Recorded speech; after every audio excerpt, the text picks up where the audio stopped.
जैसलमेर के पोखरण से बीजेपी विधायक महेंद्र प्रताप पुरी ने जासूसी कांड को लेकर कांग्रेस के पूर्व मंत्री सालेह मोहम्मद के पूर्व पीए पर हमला बोल दिया। उन्होंने कहा है कि शकूर खान देश के साथ गद्दारी कर रहा था और 2 कार्यकाल में 2 बार मंत्री का वो पीए रह चुका है। इसके अलावा विधायक ने और क्या कहा है, सुनिए आप। जब एजेंसियों ने उसको गिरफ्तार किया और ले गए तब आश्चर्य ये हुआ कि वो पिछले 2 कार्यकाल में पूर्व मंत्री जी का पीए रह चुका है। क्या मंत्री जी इसको समझ नहीं पाए? इसके व्यवहार से, इनकी गतिविधियों से वो बारीकी से समझ नहीं पाए? यदि वो 5 साल तक और 5 साल पूर्व पीए रहा है तो उसने कितनी गुप्त सूचनाएं लगातार भेज दी होगी। ये सबसे बड़ा आश्चर्य और चिंता का विषय है। और उससे भी ज़्यादा आश्चर्य और चिंता इस बात की है और ताज्जुब भी है और हमें घिन्नता और घृणा भी हो रही है कि वो एक सरकारी कर्मचारी है।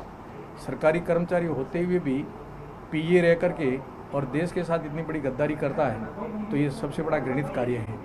करौली से बड़ी खबर है। हिंडौन सिटी में प्रस्तावित सीवरेज ट्रीटमेंट प्लांट का विरोध किया जा रहा। मंडावरा और कैलाश नगर क्षेत्र के लोगों ने विरोध किया। मौके पर पहुंचे अधिकारियों का स्थानीय लोगों ने विरोध किया है। ऐसी जानकारी है, दोनों गांव के बीच स्थित तालाब के पास प्रस्तावित है ये सीवरेज ट्रीटमेंट प्लांट और ट्रीटमेंट प्लांट खुलने से लोगों के स्वास्थ्य, पशु पक्षी और सिंचाई व्यवस्था पर असर प्रतिकूल तरीके से पड़ेगा। घनी आबादी से दूर सीवरेज ट्रीटमेंट प्लांट निर्माण करने की मांग की जा रही है। ग्रामीणों की तरफ से विरोध कर काम बंद करवा दिया गया है। तस्वीरें आपके टेलीविजन स्क्रीन पर देखिए। करौली में एक साथ वहां पर ग्रामीण जो हैं इकट्ठा हो गए। प्लांट से लोगों के स्वास्थ्य पर विशेष जो असर है वो देखने को मिलेगा, ये आरोप लगाया जा रहा है ग्रामीणों की तरफ से। उनकी तरफ से कहा जा रहा है कि यहाँ पर प्लांट ना लगाया जाए। देखिए, मौके पर अधिकारियों की टीम मौजूद है। समझाइश का दौर भी लगातार जारी है, लेकिन ग्रामीण मान नहीं रहे हैं। उनका आरोप है कि प्लांट जो लगाया जा रहा है उसकी वजह से उनके जीवन पर इसका प्रतिकूल असर जो है वो देखने को मिलेगा। इतना ही नहीं, इससे पशु पक्षी भी प्रभावित होंगे। सीवरेज ट्रीटमेंट प्लांट का यहाँ पर विरोध किया जा रहा है। मंडावरा और कैलाश नगर क्षेत्र के लोग जो हैं वो इकट्ठा हो गए हैं। मंडावरा और कैलाश नगर क्षेत्र के लोगों का ये कहना है कि अगर यहाँ पर ये प्लांट लगाया जाता है तो इससे जमीन को नुकसान होगा और इसका सीधा असर उनके स्वास्थ्य पर पड़ेगा। ज्यादा जानकारी लेंगे, संवाददाता धर्मेंद्र शर्मा हमारे साथ जुड़ चुके हैं। धर्मेंद्र, ग्रामीण विरोध कर रहे हैं प्लांट का, समझाइश का दौर कहां तक पहुंचा?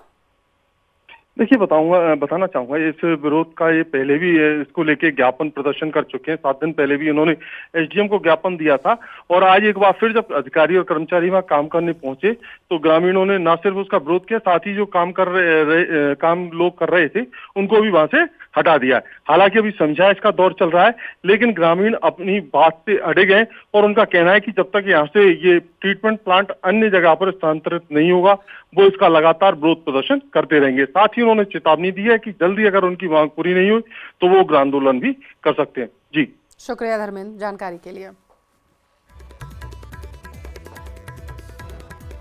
जैसलमेर में मोहनगढ़ से 3 किलोमीटर दूर बच्चे के हड्डियों के अवशेष मिले हैं। बताया जा रहा है कि एलएनटी के पास बताया जा रहा है कि थाना अधिकारी जाब्ते के साथ मौके पर पहुंच चुके हैं।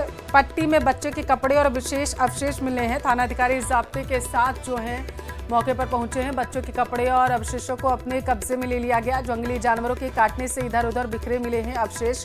11 दिन पहले गायब हुआ था 8 साल का मासूम। बच्चों के कपड़े और अवशेष होने की संभावना जताई गई। देखिए, इस वक्त की बड़ी खबर है, जानकारी ये सामने निकल कर आई है। पिछले 11 दिनों से बच्चे को ढूंढने का प्रयास कर रही थी पुलिस। ज्यादा जानकारी लेंगे, संवाददाता जैसलमेर से सामलदान हमारे साथ टेलीफोन लाइन पर जुड़ चुके हैं। सामलदान, ये अवशेष जो मिले हैं इनके बारे में जानकारी दीजिए, पुलिस ने क्या कहा है?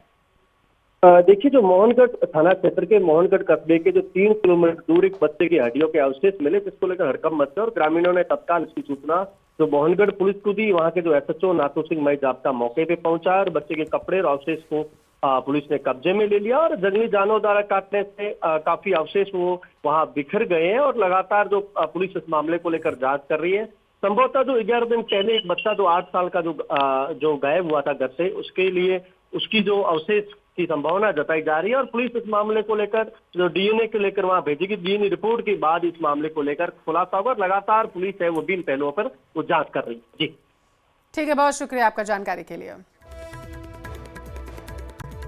देखिए, जयपुर समेत आसपास के जिलों को बड़ी सौगात मिलने वाली है। जयपुर अब दिल्ली मुंबई एक्सप्रेसवे से कनेक्ट होने वाला है। जयपुर बांदीकुई एक्सप्रेसवे का निर्माण कार्य 100% पूरा हो चुका है और अगले कुछ ही दिनों में इस एक्सप्रेसवे पर वाहन फर्राटे भरते नजर आएंगे। जयपुर बांदीकुई एक्सप्रेसवे के शुरू होने का लंबे समय से इंतजार किया जा रहा था, लेकिन दौसा में कोलवा रेलवे स्टेशन के पास एक रेलवे की पुलिया के निर्माण में लंबा समय लगने की वजह से एक्सप्रेसवे को शुरू होने में देरी हुई।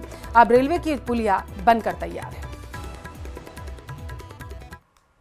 राजधानी जयपुर अब दिल्ली मुंबई एक्सप्रेसवे से कनेक्ट हो गई है। दौसा से गुजरने वाले दिल्ली मुंबई एक्सप्रेसवे से जयपुर बांदीकुई एक्सप्रेसवे जुड़ गया है, यानी काम 100% पूरा हो गया है। यह जयपुर बांदीकुई एक्सप्रेसवे है। राजधानी जयपुर को देश की राजधानी दिल्ली से जोड़ने के लिए ये पूरा एक्सप्रेसवे बनाया गया है। आप सामने एक पुलिया नजर आ रही है, ये कोलवा के पास की पुलिया है। इसी पुलिया के कारण पिछले करीब 1 से 2 माह से ये एक्सप्रेसवे चालू नहीं हो पा रहा था, लेकिन अब इस पुलिया का काम पूरी तरह पूरा हो चुका है और अब सिर्फ 1 से 2 दिन बाद संभावना बताई जा रही है कि शीघ्र ही इस एक्सप्रेसवे को जनता को समर्पित कर दिया जाएगा, यानी राजधानी जयपुर के लोग सीधे दिल्ली जा सकेंगे, दूरियां कम होंगी। ऐसे में लंबे समय से इंतजार था कि राजधानी जयपुर को भी दिल्ली मुंबई एक्सप्रेसवे से जोड़ा जाए, वो इंतजार अब खत्म हो गया है और शीघ्र ही उद्घाटन की औपचारिकता होगी, यानी कि जो एक्सप्रेसवे का काम है वो 100% पूरा हो चुका है। और जिला कलेक्टर देवेंद्र कुमार से हमारी इस पूरे संबंध में बात हुई है। उनका कहना है कि एक्सप्रेसवे का निर्माण कार्य पूरा हो चुका है। कुछ ही दिनों में, यानी 1 से 2 दिन में या 3 से 4 दिन में इसकी उद्घाटन की औपचारिकता हो सकती है और उसके बाद में यह एक्सप्रेसवे सुचारू रूप से चालू हो जाएगा और राजधानी जयपुर के लोग दिल्ली, गुजरात, बड़ौदा आदि जो बड़े शहर है वहां पर इस एक्सप्रेसवे के जरिए जा सकेंगे। इस एक्सप्रेसवे के बनने से जो जयपुर से दिल्ली की दूरी भी कम होगी, साथ ही जो NH8 है उसका दबाव भी कम होगा और जो NH21 है उसका भी दबाव कम होगा। कुल मिलाकर ये कहा जा सकता है कि जो जयपुर बांदीकुई एक्सप्रेसवे है यह विकास का पथ है और लोगों के लिए एक तरीके से काफी सुगम रास्ता उपलब्ध कराएगा। आशीष शर्मा, न्यूज़ 18, दौसा।